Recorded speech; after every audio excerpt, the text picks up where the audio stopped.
Hey folks, and welcome to the Daily Ratings Podcast.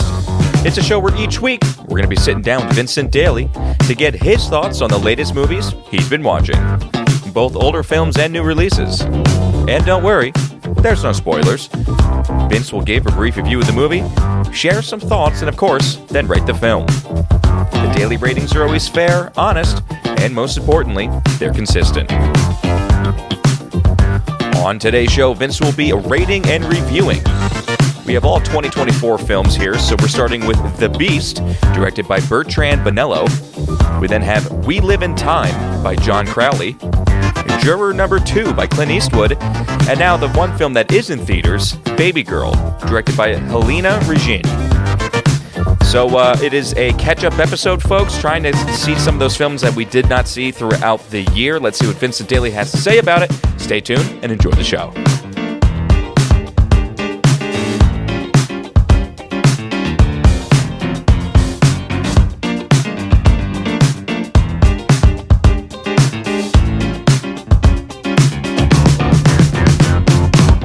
Vincent Daly, how we doing over there, buddy? Tommy boy, how's it going? It's going okay on my end of the table. How was your week in movies?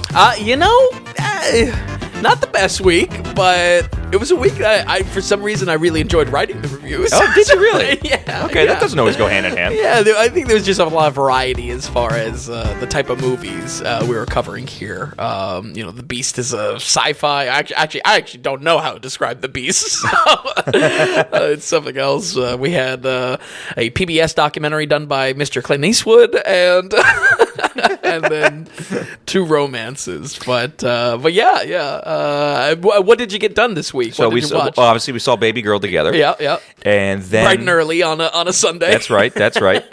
Juror number 2. I did watch Juror number 2. Okay, good. I wanted to watch it. So when you decided to cover it this week, I was like, I need to sit down and make sure I watch this. So I watched it yesterday, sat through it all, and we'll get into that then. Yes, we will.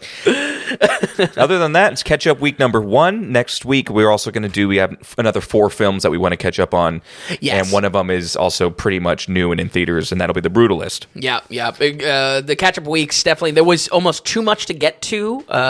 Unlike previous years, that was, I don't know, I mean, I feel like I was saying last year for Tom Daly's, I was like, hey, my work's done for me. I got it all done in the year. But I don't know. I think we did like 7 movies last year for catch up, something like that. But there was something here. It's just like, I not only want to have time for catch up movies, I want to give time to, basically The Brutalist to get into theaters and a few others that we're just going to be missing altogether for the year. Yeah, very annoying. Yeah. It has nothing, I mean, we're trying our best. Yeah. It's just the way things are released, which is super annoying. Yeah. Super annoying. But with that, any opening notes? Finn? Oh, well, we got the Golden Globes. Oh, my God. Okay, all right.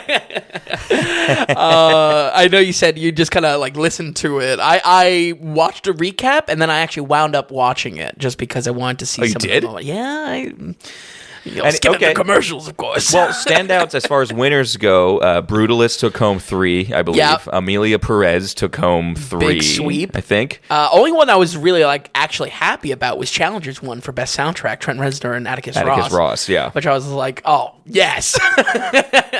They're going to be doing multiple soundtracks next year. Wow. Yeah, multiple. Including Tron. Yeah. Apparently there was some controversy with Amelia Perez. I'm not really sure how much is that just like internet noise on the moment or not. I'm sure it is. I will say, not that I really comment on comedians, I thought Nikki Glaser did a pretty good job, like kind of up there with like a Ricky Gervais, that she was really punching at everyone. I thought she did. Yeah, I thought she did the job that she had to. I don't think any real fireworks. Like, she was funny some of the time. And Sure. I don't know. There's something about actually this year's show that kind of seemed normal to me. Okay. Which maybe a step back to normalcy was kind of nice as far as production. I mean, you had bits that didn't work constantly with some of the announcers. Yeah. Not announcers, but whatever. Like the other celebrities coming up. Yes. And it's I couldn't tell you how much I didn't care about any of it. I didn't care about a damn thing about it. That's good. That's healthy. That's how you don't get enraged online and hop on Twitter and complain about Emilia Perez beating out Wicked like half of the internet. That surprised me. I can't believe, but they had the made up award, so Wicked could at least win one.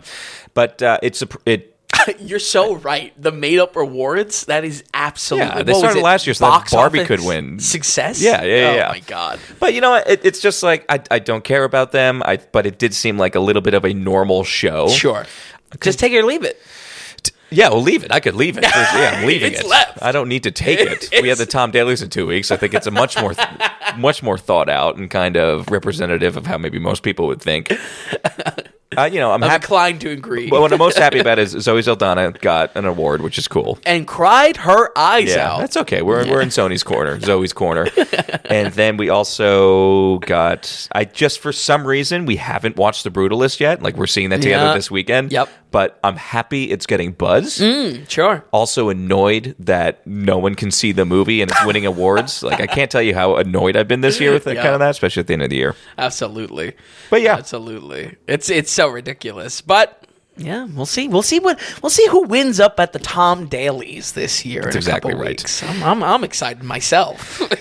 See I'm who's excited. coming out. It's the only show that matters. It's the only I'm telling you. Especially after last night, I was just like, ugh. So Emilia Perez, The Brutalist, and then nothing else except a Lithuanian animated film that won. Like, we don't really need this. Right. Okay, all right. So with that, we're gonna go to as you literally throw the paper to the side. So The Beast. This is called The Beast, and no French pronunciation. It came out. No, I don't think so. Actually, oh, I'm sorry. You haven't surprised me in a while with Le that. Bête. Yeah. It looks like yeah. So French film. Yep. And came out in Venice of 2023. So it counts as a 23 film. And then it got released, I don't know, it was released to some countries in February, some countries in March, I want to say. Yep. So we're kind of treating it as a 2024. And I didn't know. I remember seeing a trailer for this when it first came out. And then like all small films, nowhere to be found. Into the ether. Absolutely. But we like the main actress here. So anyway, so The Beast definitely set us up. Tell us about it and get into it. Well, this was an odd one for sure, but something I was dying to check out myself. The Beast is a French film, had its world premiere in September, like you said, but then released theatrically in February. I want to say I had maybe the opportunity to cover this at some point, but slipped through the cracks. Léa Seydoux, though, is why I'm interested, and one of my favorite actresses, landing on my catch-up list pretty early on this year, period. This, alongside of, actually, Soderbergh's Presence, which is coming out later this month, was just kind of on my kind of keep an eye out for it list throughout the year. But also what surprised me was how quickly this movie was added to the Criterion Collection within the same year it came out, which I think is probably happening, but this was the first time I noticed it, of something this new that's supposed to be archived and re-released, so it's not lost in like physical media, to be entered in so quickly. Again, sure, it happens, but that's what kind of caught my eye here. For the sake of the review, however, folks, it's a difficult film to discuss. This was a challenging one, mostly because of how surreal its story is woven together. Story-wise, we are mainly in three separate time periods: 1910 France, 2014 Los Angeles, and then once again 2044 France.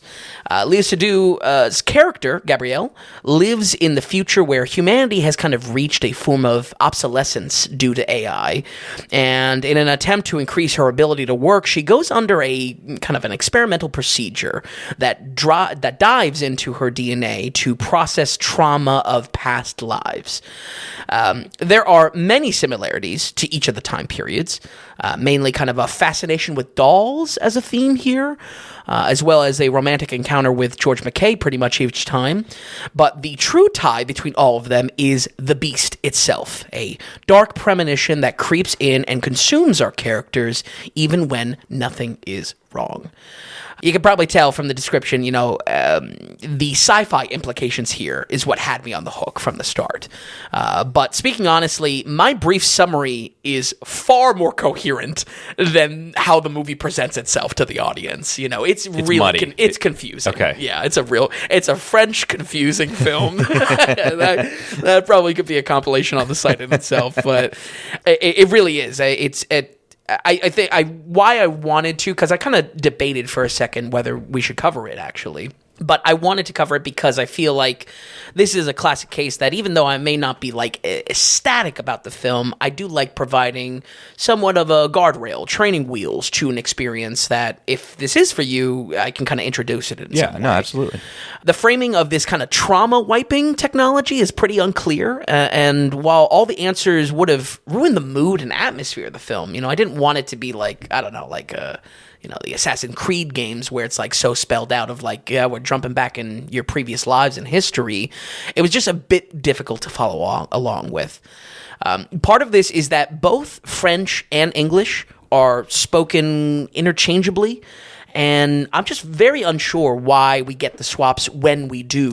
You mean so we could be in LA, we can be 2011 LA, and there's French being spoken interchangeably. Especially we run into this with the 1910 time period. There's something there is just they're definitely switching into English specifically to talk about specific things. I'm just not sure what the logic is here. Maybe I just didn't understand a deeper connection when each language is used, but I would say unlike last year's French hit Anatomy of the Fall, I didn't feel like there was a good intention or a logic there to choosing what language to speak at what time, where with that film there was clearly a skeleton, a structure to it of when they were doing what. Originally, I paired this with Babygirl this week because I completely thought George McKay and Harris Dickinson were the same exact person. I mean, pull up a picture of these two motherfuckers. They are the same, 5 years apart, Well, we don't know. Yeah, so the one guy that we know that's in this, who's the one in this This is George McKay. This is 1917 1917. Yeah. Not covered on the site, by the way. that is the one that fell through the cracks somehow. But George McKay, so we know his face a little bit because so many people has watched 1917. Yep. New guy in Babygirl, kind of unknown. He's from Iron Claw. That's right. Yes, he's one of the brothers. Yep. Yes. Okay. Which made me guess. I didn't listen back to the Iron Claw review, but I think I even said this guy's from 1917. And that'd be hilarious. Not the case. Not the case at all. These two Brits. They're the same guy. I'm telling you. But both Leah and George were really solid in this, especially leaning into some of the themes of the whole film being kind of unease around what's the corner. That was the biggest hook here. There was just such a... I can't really still say I know what the beast is, but the theme tying these together is really what works the most, and each of them in the different time periods do a great job to bring that home. I would say, sadly, one out of the three doesn't work at all, in my opinion. I loved, obviously, the 2044 future for its strangeness, almost felt a little bit Cronenberg-y. I thought the 1910 segment worked best between our two leads in a romantic capacity, but the modern-day LA segment not only felt the weakness, but in some ways felt like a waste of time. The film didn't feel like a waste of time. That segment kind of felt like a waste of time. This might not be an anthology or a collection of short films, but the way the plots are separated gives way too much time to this segment. Combine that with the simplest storytelling out of the three, and your viewing experience is just bound to compare them in the similar ways. It's going to be a game of comparison. It puts me in a difficult spot because I thought this movie was definitely worth checking out. This was creatively challenging a little bit. Definitely a French film, in that capacity. And especially for how it conjures that foreboding atmosphere, even though you can't really tell alongside of the characters what that is. If anything, I wanted it to be even more strange. But for me, The Beast was an uneven experience that was held back by its second half, focusing on the weakest segment. We're going to go ahead and give The Beast a 60 on the dot. Okay, 60 on the dot. Quick review. Was it too long? 2.5 hours. I was thinking about that as well. I think it was the right time. It was just like how that last third was layered. It was just we're pretty much unbroken in that 2014 LA. Was also just like easily the least interesting setting wise as well. Was the sci-fi element cool? Oh yeah, that's what I loved about gotcha, it. okay. The also it being the primary driving plot forward. Like if there really is a time period, it is in the 2044 setting where she's diving back into her memories. Right, yeah. That worked the most for me because it also has a lot to say about AI and the concept of work and leisure. There's something there is just like, I don't know, a little bit off balance, I guess. Yeah, no, for sure. Okay, so The Beast, so 60%. I kind of like that was a smaller, kind of quick review. Yeah. Because it's up to us if we want to taste a little bit more. Well, exactly. I don't know if I have the credentials to explain it in detail. That's where no spoilers is an advantage as much as it is a hindrance. Absolutely. The Beast with Leia Seydoux. As soon as I see Leia Seydoux is in a sci-fi thing, I know she always dips her toe into the French world. To French cinema. So right away, my ears kind of perked up. And again, I remember seeing this at the beginning of the new year last year, and then it just disappearing from everything. right. Out of my mind completely until you brought it up the other week. And she really is great. I mean, I love her as an actress. She is. She's so great. I think she might be top 10. Yeah. Because she's great in everything. I mean, even going... that's what I was thinking about today. She does it all as far as size of film. So this... very small time film, barely anyone can see it, very indie. And then she does a blockbuster where she's the Bond girl. But she has a different edge of a Bond girl. She's softer and she's just like... I would say she's maybe even the best Bond girl because she got the most to do out of the Bond girls. Well, she does get the most to do, yeah. And then she goes to Dune where she does a great job, very small.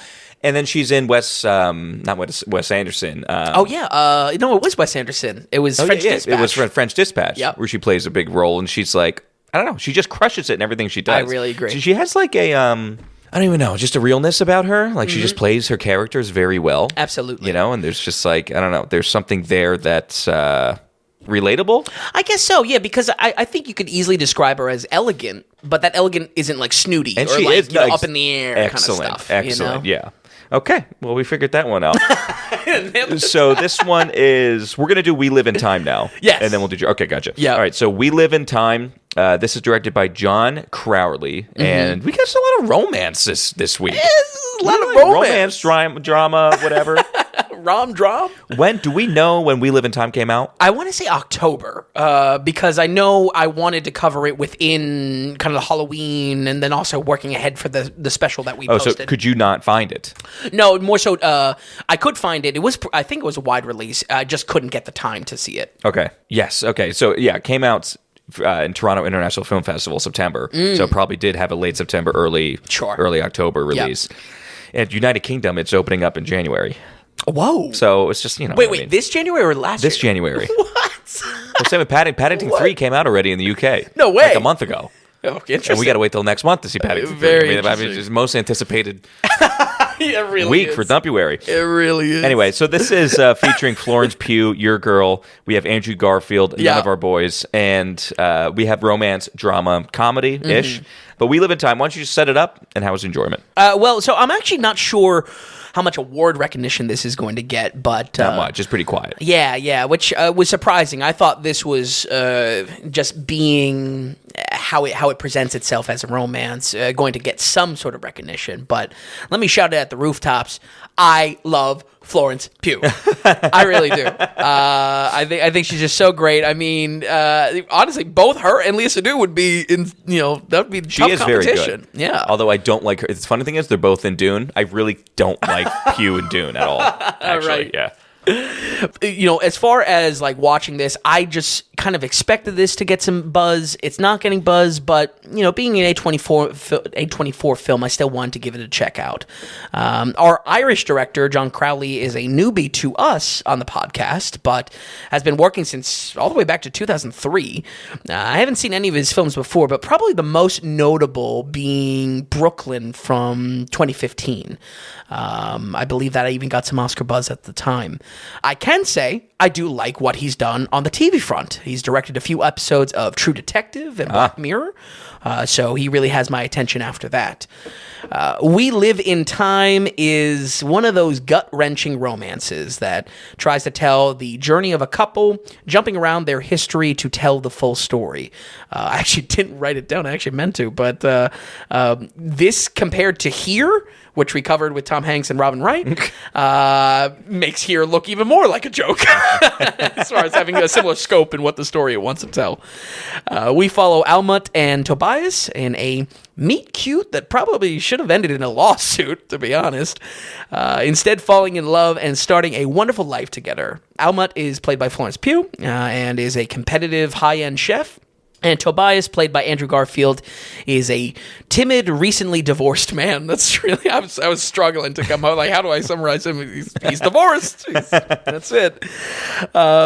We see many moments of their relationship, but all of the events swirl around tragic news of a terminal illness, as both of them understand that every minute counts together. I thought the story and the romance here were all really wonderful.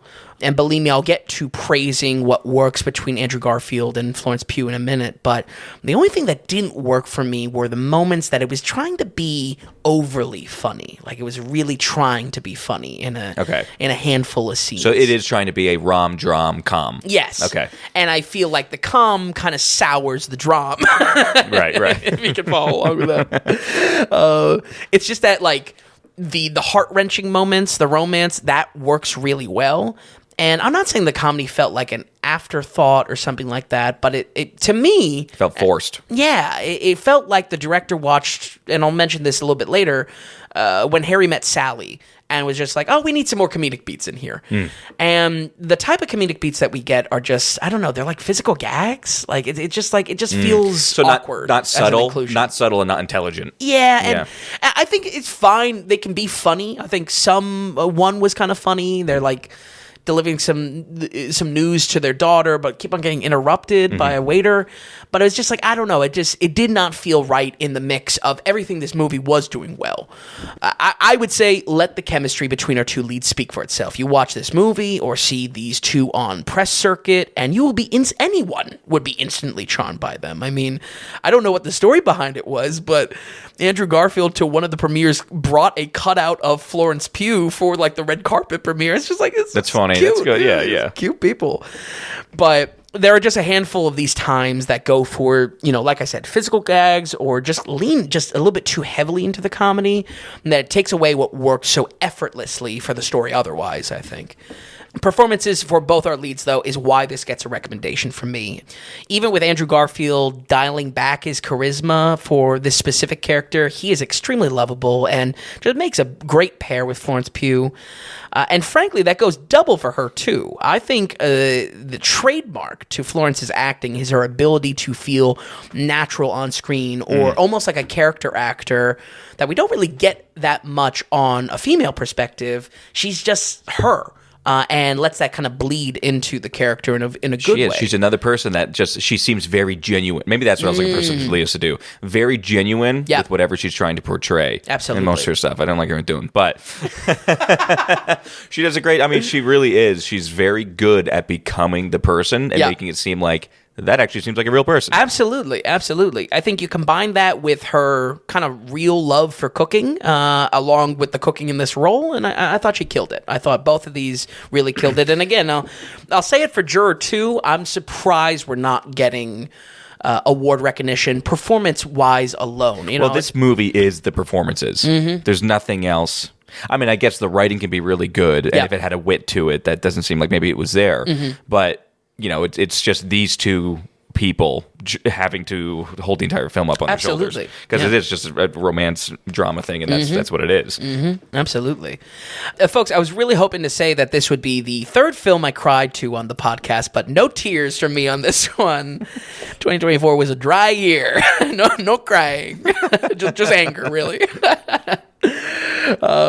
And like I said a little bit earlier, though there are very different stories, this just felt like it was trying to be so much like 1989's When Harry Met Sally, especially in kind of the overarching what this has to say about relationships, like on a big scale. Yeah, this is getting me. This seems to be a larger kind of subgenre or underlining kind of indie films that have been going on. They get a little bit of buzz. I don't know. I feel like you think about last year when we had Past Lives, May December. Even you had, I mean, a while ago, but you had Marriage Story. Sure. There's some of these that are trying to kind of break through, and it just seems like a subgenre that is having a moment. Yeah. You think about ones that we didn't even cover. The one with Glenn Powell and Sydney Sweeney in the beginning of the year. Oh, that overshot expectations money-wise completely. Sure. There's another one that came out, and I can't remember the name of it, but I just think that these rom-droms, there's more than what you think actually out there, and so much comes on to the performances. And we're going to talk about it with Babygirl, where it, again, just comes down to the performances. Yeah, true. Very true. Yeah. So there's actually a lot on these actors' shoulders for these kind of films. And I think that goes to show that if one side of the coin or both sides of the coin work for an audience, they're going to go see this. If not, they're probably just, it's not even on their radar because it's so much on their shoulders. And maybe that goes to, the case here of why it was, not necessarily brushed aside, but certainly not even hyped within the A24 kind of cinephile crowd. Man, they did so many this year, A24. I can't keep track of them. Yeah. I mean, A24 definitely wasn't doom and gloom like I expected it to be when they first said, like, oh, we're looking to make mainstream films now. There's still plenty of, like, A24 isms to these movies. Yeah. But, they are not going to stop chugging. It's crazy how many films they're trying were under to their break umbrella this from year. Neon and which I think they have. 4Film and like those type of studios. They're trying to make the jump. Yeah, I think they have successfully. Yeah, absolutely. But like I said, I'm not sure if this will get any love come award season. I can hope for, but for me, it was probably the best rom-com to come out this year for me. Let's go ahead and give We Live in Time a 67. 67%. That's a good movie right there. And your favorite rom-com of the year, even though the com was barely there and not good. So just go even show though I didn't your like the stance com. on rom-coms. Even though I didn't like the com at all. Okay, 67 for Also, I do not like the title. We Live in Time? We Live in Very Time. generic, very boring. Yeah, that's probably... very forgettable. Yeah, that probably boils down to a marketing principle of why this got brushed under a little bit. Okay, I guess reasons to see it. If you're an Andrew Garfield person, Florence Pugh person, reason to see, or just a rom-com drum type of person. Absolutely, because I think the story really was wonderful. All right, so if this pops up on Max, which it probably would. Sure. Because A24, it's worth a watch for definitely a subsect audience. Absolutely. Okay, cool. All right, Vince. So with that, we're going to jump on to Juror number 2, which I think this was the most recent to hit theaters. I think this had somewhat of a November release. Right. Again, all these movies, it's just like, can you even see it? Can you not? Yeah, for real. Juror number 2 is directed by Clint Eastwood. Everybody's saying that it's very potentially his last film just because of his age. Sure, I wouldn't be surprised if he would maybe has more that he wants to do. He did not have anything to do with writing. This was and I don't think this came from a book either. I think this is I was researching the writer a little bit. It seems he's pretty fresh out of the gate as well. I think he got one other thing under his belt. Which is like, he must have just had the screenplay, and like when Clint sees something and likes it, he makes it. Yeah, there's no like normal Hollywood stuff where you have to go through 1,000 hoops. Right. But with this film, it had a lot of buzz in the beginning of the year. And then we started hearing what the actors were involved with. The Toni Collette is in this. Nicholas Hoult is in it. Then we find out J.K. Simmons is in it. And Kiefer Sutherland is in it. So it was getting a lot of buzz. Then it was filmed and it wrapped. And they were fighting to get distribution for the film, and they couldn't really get it. So then they did a festival release, and then they managed to get it into a very minute number of theaters just to kind of be eligible and that whole thing. And then very quickly it came onto streaming. So this is on video on demand. It's on Max right now. And of course you can rent it off Amazon. So it's Juror number 2. It's 2 hours long. It's rated PG-13. You get into it. Like I said, I saw it. We'll take it back and forth. Sure. Well, I'll start with saying I've always been a fan of both Clint Eastwood's acting and directing. Actually, right before the podcast started, I fell in love with the Dirty Harry movies. I watched all of those. It was one of the probably the first that coined the kind of director study or the actor study that I wanted to do on the podcast. And he eventually goes on to fill in both roles. Throughout his surprisingly long directing career, though, you certainly get highs and lows. But as of the last 10 years, his projects undeniably lean more, how do I say this, boomer. You said that. I'll correct you again. Yeah.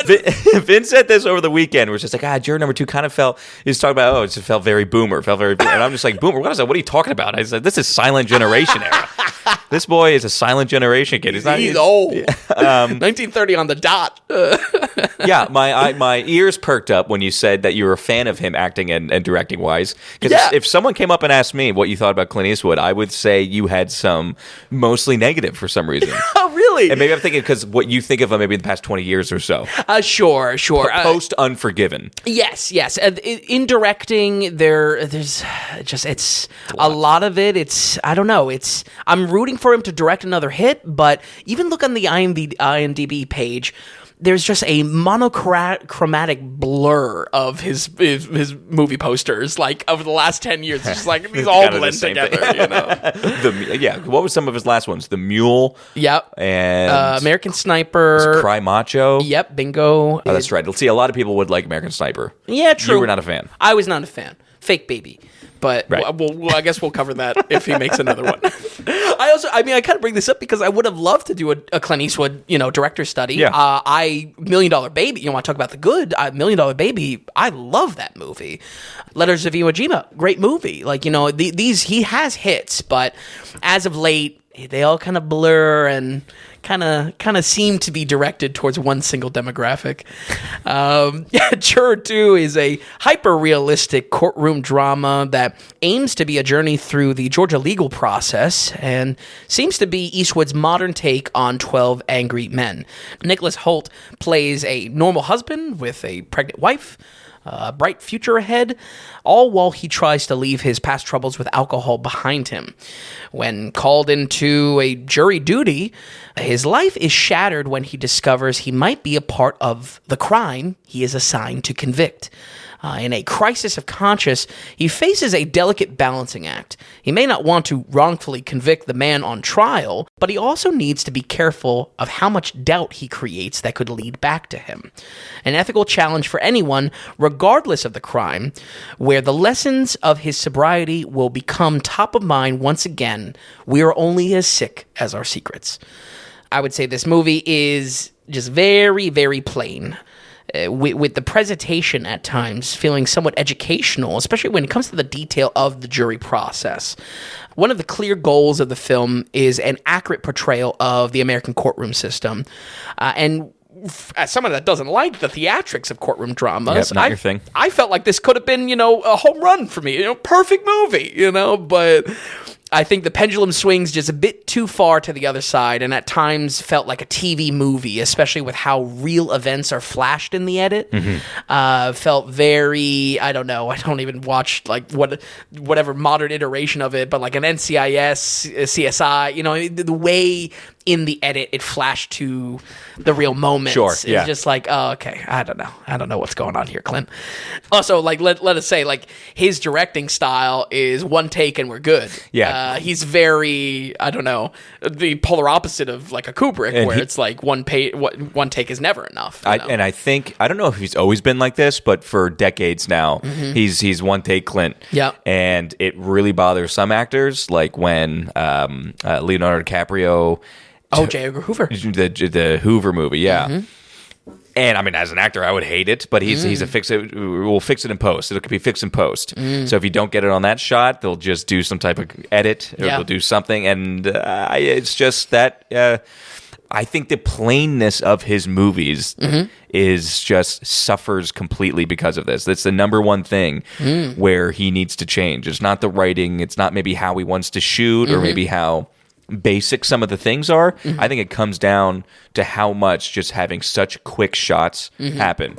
He can make movies really fast, and he makes a lot of movies. Yes, he does. And things wrap up really quick, but man, in my opinion, I think David Fincher does too many shots. Okay. Because David Fincher is known for that. Sure. But there needs to be some sort of balance. Can he give us 3, 4, 6? But he is one take Clint, and that's all he cares about.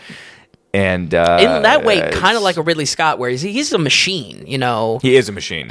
He's pumping them out, but I mean, maybe unlike Ridley Scott, I think he's too late in his career to look for improvement. I think Ridley Scott has more of a sophistication. Yeah, true. To at least slim up and how he has that machine that it can just run and run and run. I think Clint's style is very easygoing and it's probably low stress on set. That's what I understand. Right. But it also seems somewhat boring. And his movies somewhat seem somewhat boring. Absolutely. Absolutely. I think I enjoyed the slight thriller side of this, and I will say the many ethical questions it poses. It is a courtroom movie in the sense that it's about posing ethical quandaries for our characters, but even with the runtime clocking in under 2 hours, this had just a lot that I would say could have been trimmed, even if it did have the focus of realism that it wanted to go for.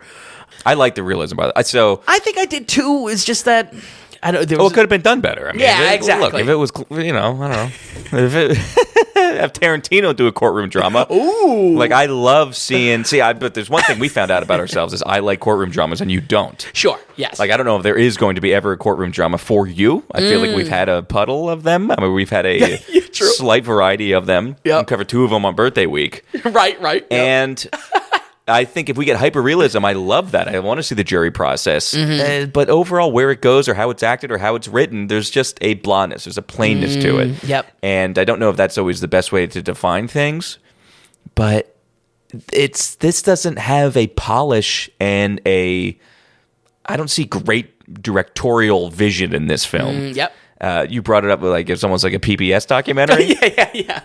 And with that, there's a not an immatureness, but a noviceness to the film. Yeah. And when you compare and when you take a noviceness kind of product or material or way of doing things with the material that is so in depth with the courtroom process, it's a little hard to get excited about it. Yeah. I mean, even in those moments of tension, I like there's a flatness though. Holt's character having this wow, it's really on him to own us up here, Yeah. But there is a flatness to it. Maybe some of this relates to Eastwood just I don't know. I haven't honestly listened to an interview with him last 7 years or something like that. But maybe it's just like he's making movies that he wants to make or wants to watch or something like that, and that's good enough for him. But I feel like there could have been something a lot more there.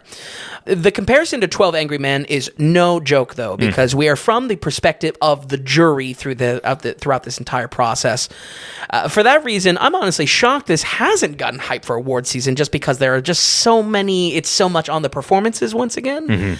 Kiefer Sutherland was a total surprise for me. Even in researching the film, I didn't see him. I think he was below the preview page on IMDb. I was just dying for him to be in more scenes. He's like 2. Yeah. Kind of 3, basically. That's it. He Quick. plays Holt's AA sponsor and attorney, and it was just kind of a nice touch. I really do love Kiefer Sutherland. I mean, whether it goes back to 24. I mean, he's not in much, but yeah, exactly. I want him in more. This is my plea. J.K. Simmons, once again, really great. Once again, too brief, though. Basically, he's in and he's out. It was the best part of the movie. Absolutely. I was like, well, we got J.K. Yeah. And J.K., listen, he'll do... and he was so good in that one hallway scene. He was so great. He just plays... Well, I just love seeing J.K. Simmons. I mean, that's the thing. And that guy... He'll be in the Tomorrow War. He'll do Red One. But there's something about him that it's like you don't mind hanging out with him. Yeah, absolutely. Absolutely. And then, like you said, I think he's just too brief in the film. Yeah. The only other aspects, even though some lines might drive home that TV movie line, I do think Holt does a good job at being just a normal dude. I know that's odd maybe to praise, but... It was a comparison I had in my head watching this because back to back with a period piece like Nosferatu that he was in, where he's still kind of just Nicholas Hoult, but he's still doing accent work and whatnot, and being scared to shit in that movie. Where this was, it was scared under wraps. He was trying to keep a face on. There was something, I think, subtle to his performance that was working for it here, especially with him being burdened with this immense morality check. Yes, I think I don't know if I brought this up last week or to you privately, but I feel like he has a little bit of the Sam Jackson effect, where Nicholas Hoult kind of just plays Nicholas Hoult and everything. Yeah, so true. in this one, he's British. So in this one, it's like, okay, he's playing American Nicholas Hoult now. But I also think that there's a plainness to the material. So he's only given so much of a platform. Yeah. I think that shows maybe, how a writer is like out of the blue. Like, right. He's not really vetted at all. I think that Nicholas Hoult maybe could have been given more. I don't like how some of the information was given to us. Okay. So I think around the trial? Yes. I just think too much was given to us too easily. And so I think a lot could have been done trying to... At no point are we confused with what's going on. The audience is clued into everything at every moment. And you're just like, it's all about the anticipation of what's going to happen. Where there's so much information that could have been delved out that's not just directly injected into us. Sure. And all of that would have relied on performances and facial expressions, especially since we're in the courtroom. And it would have left the audience asking, what's going on? If you would have had Nicholas Hoult acting a little bit strange, you could have been like, well, he's just not used to being in this situation, something like that. Or seeing the violence or in the court. Yeah. Right. So, but everything is so just given to us plainly. Sure. Where I think there's a lot left on the table that could have been there for the actual actors to perform with. Yeah. And I was upset with how much was given to us right off the bat. It struck me in the very beginning. And I had the same feeling all the way throughout the film. It's like, why would you give us this? Don't give us this. Yeah, I think that's a great point. There's so much to be hidden here. Absolutely. From us. And there could be like inner drama, like little tensions tied in throughout the film. And there's multiple characters at times trying to figure out what's really going on. Sure. Why can't we be one of those people? Yeah. And instead they give us all the cards. Absolutely. You kind of got dry material in the first place. You're not helping yourself with that. Yeah.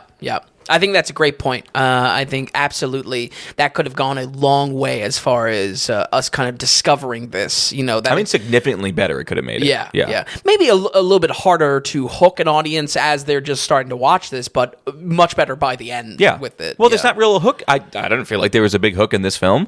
I felt like the hook was given 20 minutes in. Right. It's the crisis. He's just like, oh, shit. Right. Uh-oh. Folks, I think the real make or break for me is how much this just gets stretched out. Story-wise, Hoult is trying to create doubt within the jury, only results in just a cascade of idiotic decisions. Like, for all the realism depicting this legal process, there is still a suspension of disbelief needed for how the drama plays out. And some of the theatrics Hoult does, his character does in this, that would just be like, I don't know, I just feel like it would break down.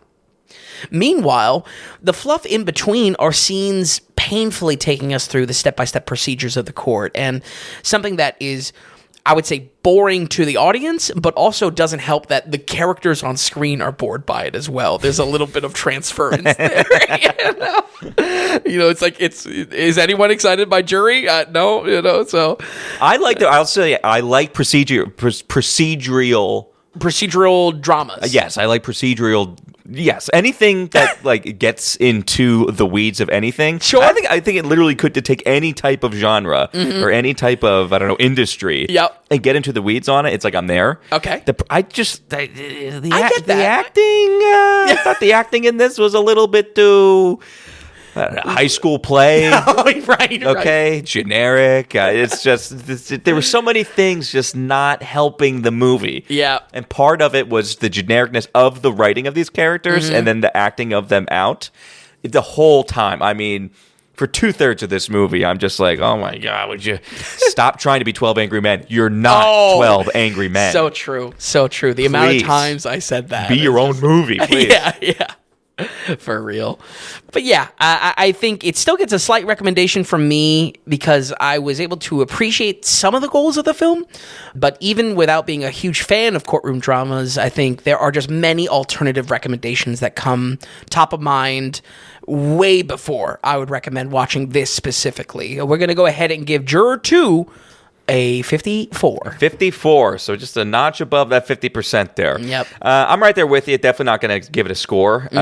If you want a courtroom drama, there is so much else out there. Exactly how you said it. The only thing is, I was like, man, if you want to watch a modern one, I don't know what else. I mean, I love seeing It did make me want to watch 12 Angry Men. I will say that. Are you kidding me? Because almost like I was just like, all right, I need to kind of see where that like knocked it out of the park, you know? Yeah, yes. I guess it's all performances, though. It is. Well, the writing in that could be really good, and the way that's delved out, and that really is kind of a play because you're just in one room. This explores a little bit more for sure. Yep. It's just, man, it's like if you want to see a modern courtroom drama, I definitely don't know where to send you. So I guess that's where you put this. Sure. You know, Nicholas Hoult fan, you see some familiar faces. Peggy from Everybody Loves Raymond is in this.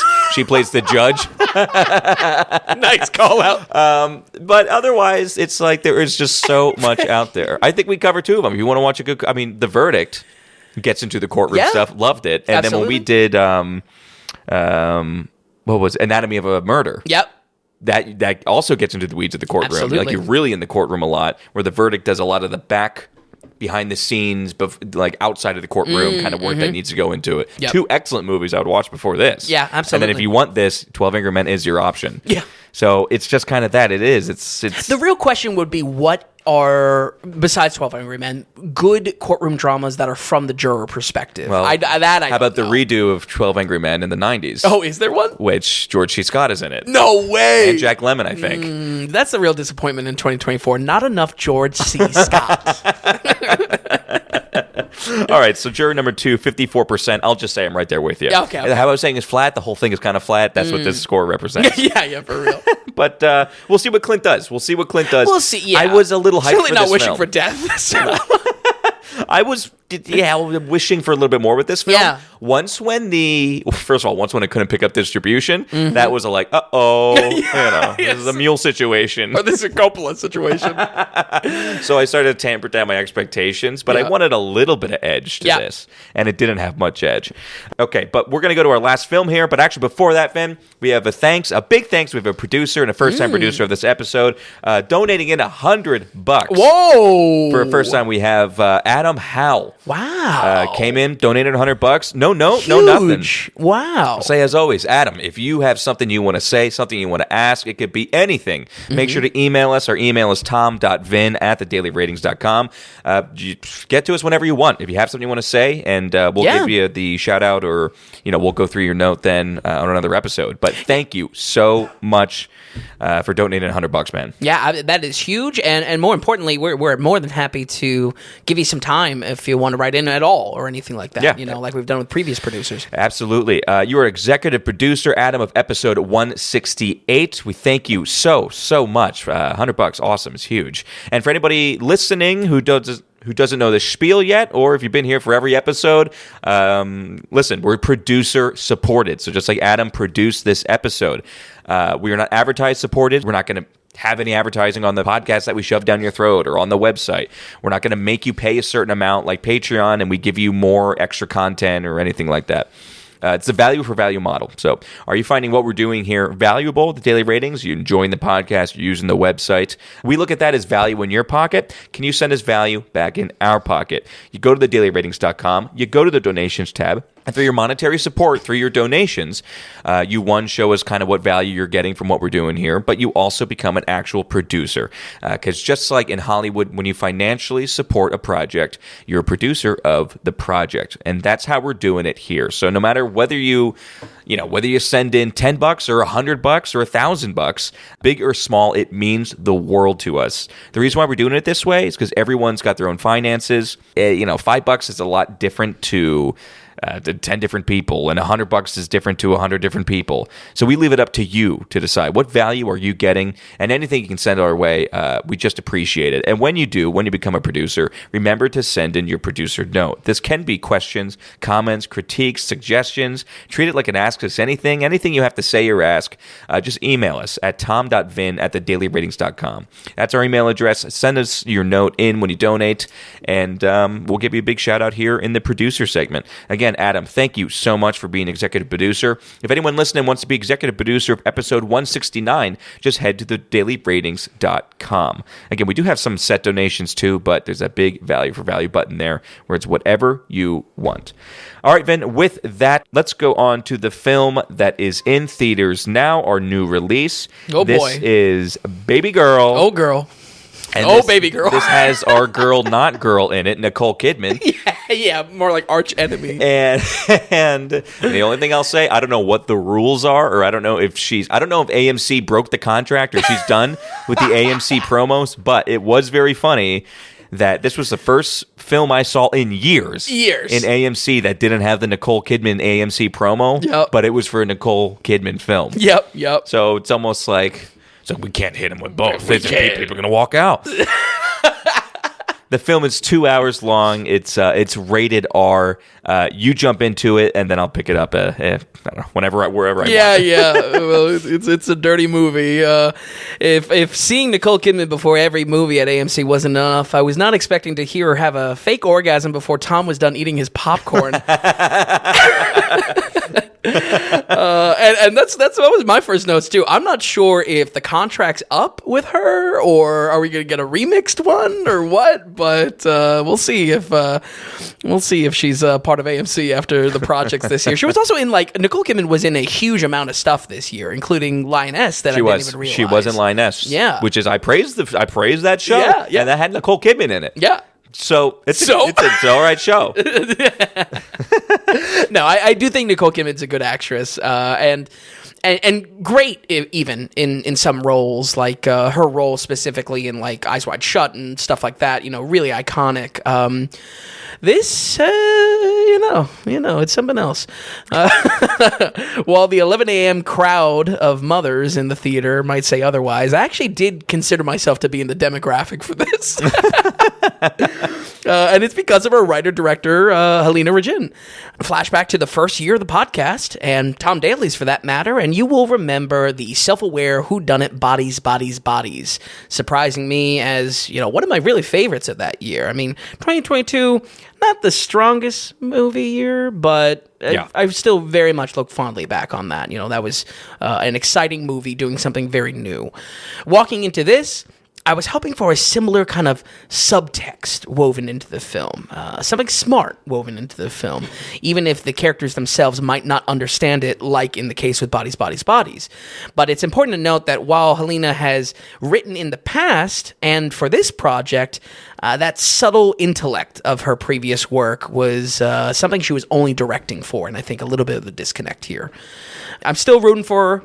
We'll see. We'll see where it goes, Helena. Babygirl is, it has just been incessantly marketed as a steamy, erotic thriller, but I would really wholeheartedly argue there is nothing to earn that thriller status by the end. Nicole Kidman plays Romy, a corporate executive, a mother, and most of all, a woman deeply unsatisfied with her sexual life due to unexplored desires. The first introduction scene gives us a perfect I would say, maybe not the first, but first couple scenes. It's really designed to give us a perfect vertical slice of the character, and shows how even with so much under her thumb, she might want to relinquish control in her private life. We see her perfect life get shocked when a new intern gets hired at her company, played by Harris Dickinson, and quickly neither of them can deny the sparks between them. The risk here is twofold, as her infidelity threatens her professional career and perfect home life, but like I said, frustratingly, that risk barely was thrilling anyone by the very end. Too much snark on that? No, absolutely not. Okay, all right. Worthy of snark. I've never seen similar horny for horny's sake movies like this, or famously the 50 Shades of Grey trilogy. I would hope with 3 movies made in that trilogy, it had a little bit more to hook you as far as, what's going on drama-wise. But I was really hoping for a lot more out of the drama, especially with how much of the story drives home what Romy has to lose. There are stakes here. The stakes, oddly, just are not acted on in any sense. The film is somewhere in between, exploring the psyche of this woman, power dynamics in the bedroom, and suppressed desires of how they can kind of lead to ruin. Sadly, even with these themes perfectly teed up, perfectly teed up by the story, by the time any character has the opportunity to unpack that on screen, despite being, I don't know, decent performance-wise when it comes to emotions, there's tears, there's heavy moments in this. It's done in a very, very shallow way. I feel like there's a significantly dropped ball by the end of setting up something I was genuinely curious with as far as the psyche of these characters and how they all interact and how messy that is in this kind of cheating infidelity. But it just really just doesn't act on anything it sets up. I can't go into spoilers, but this was exactly my problem with the thriller aspect as well, with the stakes almost ignoring what was built up for the whole runtime. Mm-hmm. I don't know. What are your thoughts there, Tom? Well, I think I might even put it on as a thriller or as a subgenre because I don't know how to do erotic tension basically. Yeah. I mean tension drama. But yeah, I think like you said, there's a lot to explore there, and it wasn't. It seemed like once again, kind of how we said with Juror number 2. This seemed like there was a lot on the table, kind of that it could have been delved deeper in. Yeah. Everything with this film kind of just comes down to one thing, and I really walked out of this one being quiet. I mean, I didn't have much to say. Well, I mean, it's a sexy film. I mean, you're just gonna see, and it something about it bugged me. It just so seems created, and it just gives Nicole.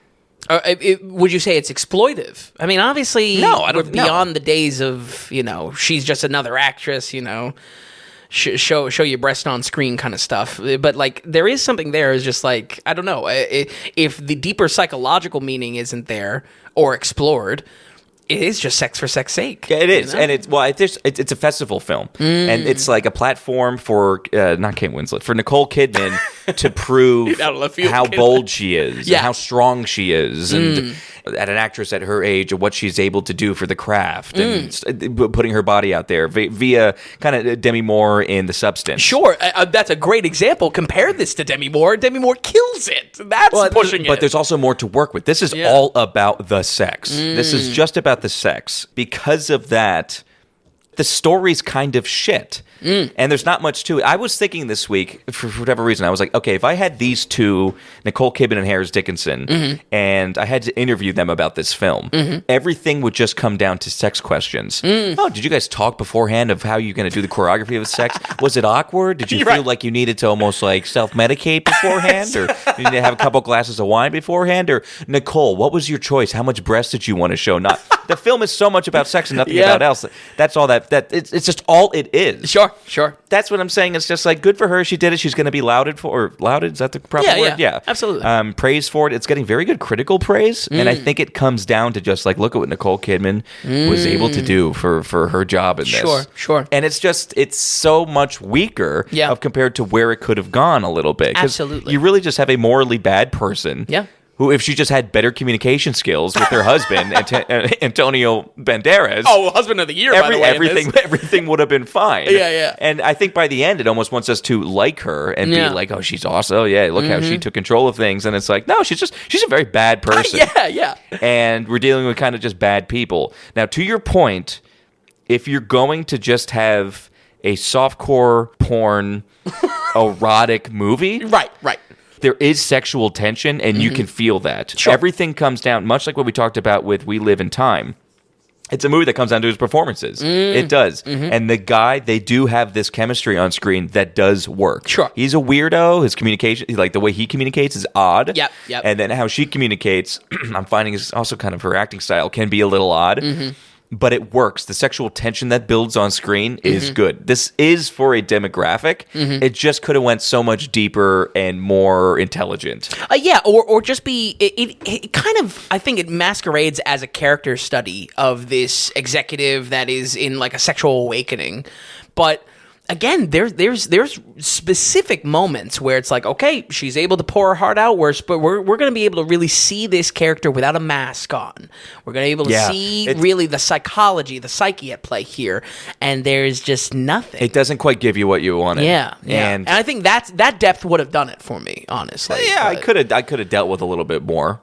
There's something I got to tell you. I mean, there was I think it was earlier this year, a poll came out, and it said that Gen Z thought that there was too much sex in movies. Right. This year has had more sex than ever. Oh, more sex than ever. And I got to tell you, I'm a millennial, but I'm a very young millennial. I'm scraping, I'm close. We're splitting. Well, I'm just saying. I think I'm less than 2 years away from being a Gen Z, and I agree with my Zoomers on this one. My Zoomers. It is. It's just. There's something weak. That's something like I was saying that Juror number 2 showed us too much. Yep. This showed us too much. Just in a very, very sexy way. Sure. Sure. So seeing, okay, it's great. Seeing Nicole Kidman have fake orgasms and real orgasms, that's great, I guess. That's great. Okay. Right at the sexiest point of, my phone drops out of my pants and just like makes the loudest sound on the concrete floor. It had probably like 6 contact points as it was bouncing on the ground. But there's just something very weak about it, very one note. Yeah. That's why I walked out just being like, okay, Nicole Kidman wanted to have some sex on screen. Yeah. And it was hot and steamy, and the hot and steaminess came through. Sure. I will say the acting was good. Right. I just think somewhere for me, I think it needed to have that depth. I mean, I'll compare it to. I don't think we did Killing of the Sacred Deer on the podcast. We did. I know it was pre-podcast. Yep. But on podcast we covered randomly Eyes Wide Shut, the Kubrick film, and I feel like both of those have the depth of like the strange world that these characters are kind of being awakened to, and there is depth there that you can find, and this just was lacking it. Yeah, I mean, you really can't escape this being called or self-described as steamy online. It's really like that. They probably had it's not steamy? No, but like they had probably their marketing team in a room. And they were just like, all right, we need one word. Oh, okay. And they're just drilling it home. There's something that like, because the acting is good, and I think that sexual tension actually comes through pretty well in those hot and steamy moments. I don't know. I just feel like this belongs in a certain category of films. Again, this has an audience. I understand that we're not the marketing material that they're going after. It's being propped up as a much better film than it is. Than what those movies are. Yeah, absolutely. And I think there's like it is any different than a 50 Shades of Grey. Well, no, to your point, I think 50 Shades of Grey has more to it. Oh, okay. This almost has something. This is like I don't know, Hallmark After Hours type genre. Hallmark After Dark. Right? Yeah, I think that's shut down the store. I mean, I know these genre films exist where it's all about the sex and I'm feeling sexually awakened. Yes. Yeah. Let's get praise. Let's get praise at the festivals. That's what I'm saying. It's just a festival movie for a platform for Nicole Kidman to stretch her legs, figuratively and literally. That's the best joke in a while. Stretch your legs. That's great. But I think there is an interesting dynamic to our two leads. Mainly, Harris Dickinson plays this character in a very odd way. Kind of both being a little tortured himself, but also in kind of the messy, unspoken insecurities that show themselves in any cheating relationship, that always there's going to be thorns to it. Also, not to be a stick in the mud in such a steamy movie, but I found the blinding HR issues in Harris's approach almost comedic at times. I mean, like, really, there were 3 times specifically I was holding back laughter because I knew you would hate if I like laughed out loud and you wouldn't talk to me for the rest of the day. We wouldn't care have lunch afterwards. But there really were moments I was just like, this is like almost on the point of parody, like a porn like parody. Lame as hell, yeah. Then the unrealistic trend kind of continues in some areas of the plot, especially how we snap to different set pieces. Don't get me wrong, it's totally a nitpick, but between Kidman traveling between her Manhattan penthouse and Hampton's vacation home, I was more concerned about what her cover story would be to cover up for the miles on the damn car. Like, it's just like, that's what I mean. Like, there's no stakes. It's just like, she didn't even have to try to hide it from Antonio. Antonio was just husband of the year and accepted her for everything. Like, I think there's like 3 of those, right? The hiding it from the husband and the time management actually make it a game, make it tension. Could have played a huge element in it, right? But Secret Christmas movie, by the way. It is a secret Christmas. It kind of takes place like right after Thanksgiving, it seems like, right? It's Leading into Christmas. It's and basically maybe about a week for shit hitting it's the a few fan. weeks. Somebody in the film, I think, says few weeks. Oh, okay, Her okay. daughter at one point is like, you've been acting strange for a few weeks. Oh, true. Yep, that's right. But this Christmas tree is all over the place. They're all over the place. I don't know how she's getting through Manhattan traffic so quickly to meet up for these hookups. But really, Real quick, your girl Sophie Wilde was in this, by the way, from Talk to Me. I know. And I you can't know wait what's to crazy? see her more. I did not even recognize her. I was looking at it. I was just like, oh, she's doing. Why, you didn't pretty good recognize job. her? Yeah, I did not I recognize think she's got a great appearance. I want to see her more and stuff. Absolutely. I'm talking about a one-note character. My God. Yeah. Oh, my God. Absolutely. She gets like one scene. That's about it. But yeah, I totally agree. You know, not her part to play, basically. Yeah. Seriously, though, I think the story pays off with little to no stakes and was, once again, I'm saying twice for this week, kind of a waste of time in ways. Yeah. Even on a rewatch, I think I would be okay with that because the film, again, is trying to set up kind of an interesting character study for us to explore. This character going through a metamorphosis, in that being why do we pay attention? Why is this the most important moment in their life? But once again, that's where the writing and performances were just too shallow and how it delivered on the psychology at play here. For the meantime, I can't wait to see Nicole Kidman's O face splashed on the screen for her next AMC ad and hear her say, now that's movie magic. We're going to go ahead and give Babygirl a 53. 53? Yeah. Oh, you thought worse? Wow. No. No. Well, I guess a bunch of sex scenes doesn't hurt, I guess. Yeah, in the I end, mean, you know? at that point, it's just like, I don't know. It wasn't going to go into how each scene was shot, but, I don't know. There is something there. And I think there's also a few notches for chemistry, what you were getting at with, she does a good job. As much as there's nothing more I would like than to bring my knives out on her to the fullest extent. Nicole Kidman was very good at acting in this movie. Absolutely. And that's where I think it's a little bit above. It's everything in directing and writing. I think we just wanted more. Exactly. Because the performances was there. That's the thing. It's just this is a very small, simple movie, and it's just very, very sexy and steamy. And for that, he's torn. I don't. I think I'm going to break starting in 2025. Oh boy. I'm giving out way too many two shoes lately. That's it. I was looking at the site and I have more hardcore. the majority of the now playing. And if I'm stepping up my movie watching, sure, I've got to cut it back a little bit. Right. And I think this one is going to cut it back because I got to tell you, I walked out of this and I just had nothing to say. I had nothing to say about the film. I think, by the way, was there a sex scene going on? Somebody sneezed and another person not connected to that group said, God bless you? No, I don't know. Did you not hear that? I don't know. Somebody next to me sneezed and someone behind me said, bless you. And it's just like, I can make a joke here about Nicole Kidman, but Okay. I'll say that. But Nicole Kidman, you know what she says? We make movies better. We make movies 53%. I'm not going to give it two shoes. Now that's magic. Is that what she says? Yeah. She goes, we make movies better. Yeah, but no. But like in her, she has many lines. Right. Yes. Okay. She does. She's got to put Babygirl up on, the movies that are showing before her in the empty theater. Babygirl, 53%. Not going to give it a shoes. Babygirl, one word, by the way. Yeah. That's true. Yeah, because there's like a 2018 film called Babygirl as well. So, what do we feel about this week? Do you have any other notes? Anything else we want to touch on? Not really. What movies do we cover next week? Oh, yeah. Why don't we do that? Just because for the catch up.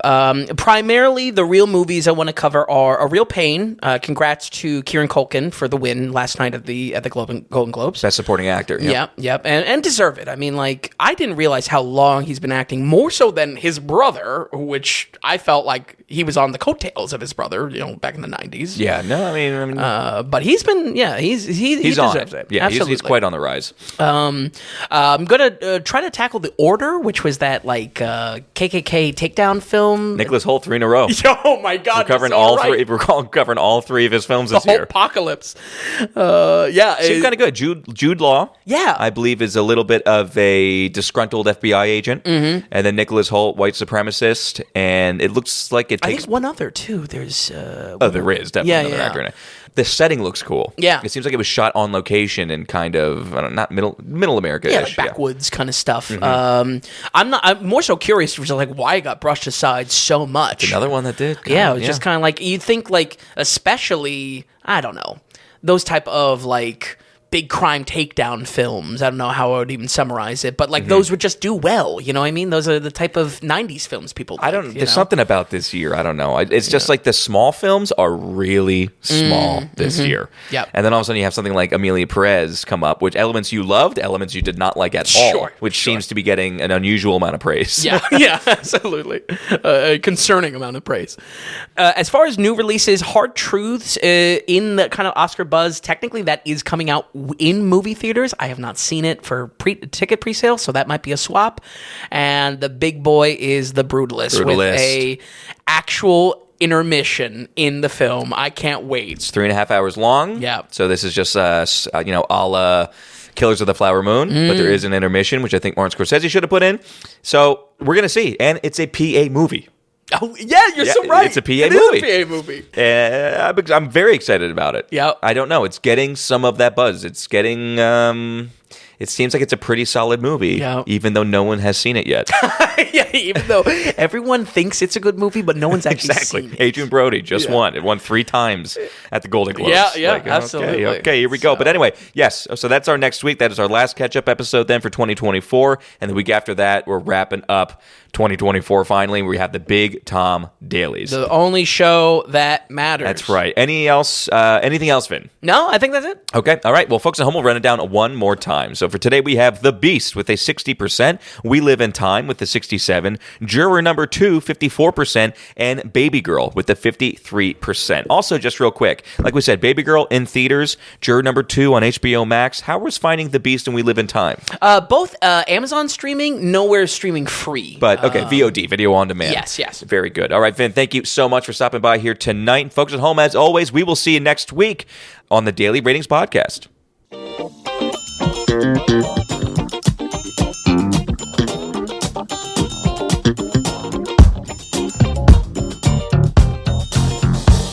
And hey, if you enjoyed the podcast, if you would, give us a good rating or get the word out and tell a friend about us.